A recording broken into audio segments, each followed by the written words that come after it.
I think sometimes we think about mission as something we do out there. Yeah. We have to go to do mission work. And actually, I think more of the biblical calling is to be a people of God and to, as we live that out, then have open homes, open churches, open borders, open to welcome, to include. Because, I look at Ephesians 2 and the call of being a community that reflects Christ's uniting, peacemaking role in the world. The community as such, breaking down barriers that separate people, is what shows most potently God's good purposes for God's world.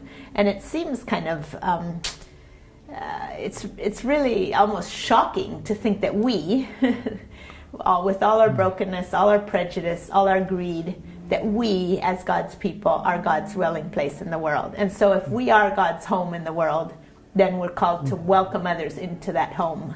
The main thing that I would say would be get out of your church. Yeah. Please hit the street. I just recently talked with a gang leader and asked him, what can the church do? Chicago, he told me it's going to be a very bloody summer this year. And I said, well, what can the church do to get ahead of the violence that you're already predicting? And the gang leader said to me, you need to get out of those churches and hit the street. You need to leave your businesses and come to where we are. Meet with us, talk with us, use the resources that we have. His main thing, and a great example, was he shared that in Chicago, there are tons of churches that have empty parking lots Monday through Sunday, Monday through Saturday. And on Sunday, they're full. He's like, why can't the church just get a couple of basketball hoops and let my guys come off the street and just play basketball? And y'all can give them water and hang out. Get to know the kids. If you knew these kids' stories, you wouldn't blame them for joining a gang, right? So get to know the kids. But kids aren't going to come to the church. This generation of kids, they've heard things, they've seen things, they're leery and weary about the church, but not necessarily about God or Jesus. Right? And so we need to go to where they are. And that's tough because some people are intimidated. Some people are scared by that. But you have to press through that if we want to be the ones to change this generation. I think the word Ubuntu is a word that has shaped me, and it's been used in the context of their lives. Mandela, when he came out of prison, gave to us an example of what Ubuntu is. Desmond Tutu very often uses that word Ubuntu, that I am because you are, that we need each other. I can only be me when you are fully you. And so that makes two things necessary. One is forgiveness, and the other is relationship. And that there's no exclusion for anyone, that we see every person, irrespective of religion, race, culture, everyone as a child of God. And so each child of God must be loved. And each child of God is included in God's story of love and life and redemption. And so it helps me think not only of people who are my friends, but people I find difficult to relate to. If I could tell a quick story, in our first democratic election in South Africa, the ANC won the majority of the vote. We have 9 provinces. The ANC won in 7 provinces, and they'd lost the election in the Western Cape where I live, and in one other province. And we were, in the Western Cape, the National Party, the party that instituted apartheid, they won the election in Cape Town. And so there were a few of us who were a little sad about that. And I remember the results were read out, and we went to a rally, and Desmond Tutu came out, and he shouted, "We are free!" And we all applauded, and and then he said, "Are we going to accept the results in Gauteng?" And we all went, "Yeah!" And then he said, "Are we going to accept the results in the Eastern Cape?" Which is also where the ANC won. And we all went, "Yeah!" And he read off every one of the 7 provinces where the ANC won. And we cheered and applauded, and then he said, "Are we going to accept the results in the Western Cape?" And we all went, "Boo!" And he just went quiet, and he said, "Now, we didn't want liberation so that the ANC could rule. We wanted liberation so that every person's vote would count equally. And the Western Cape has spoken. They want the National Party. We will celebrate this result because democracy has won."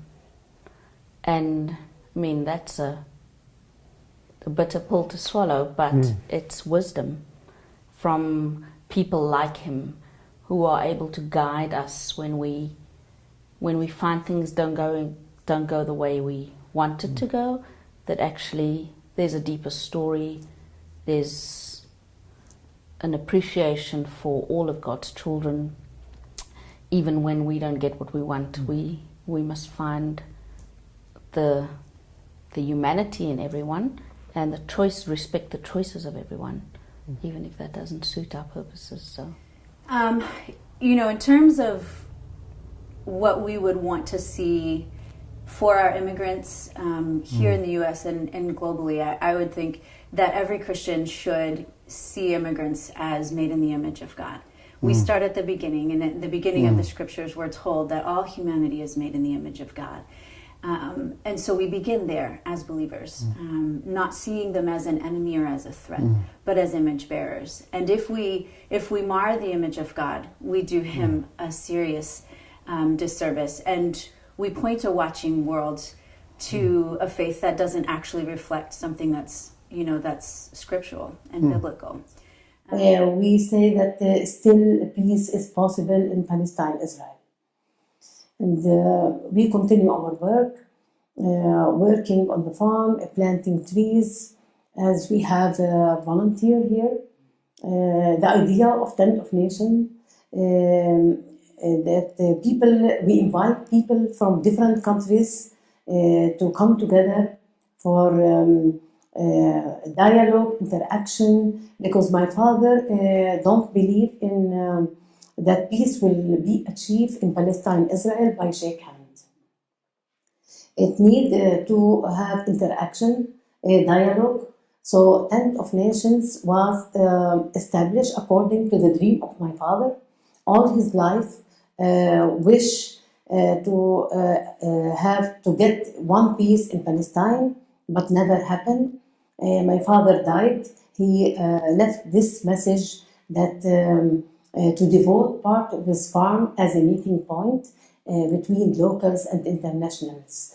The idea is that people come together to build bridges for hope, understanding, dialogue, reconciliation to achieve peace.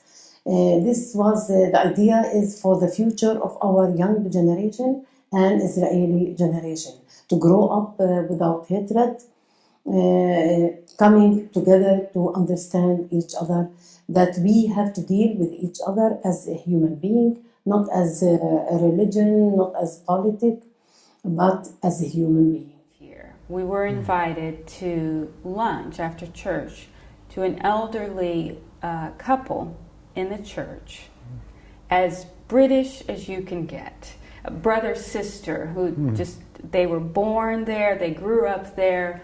He's got his World War II airplane models all over, and they remember the bombings and all this stuff.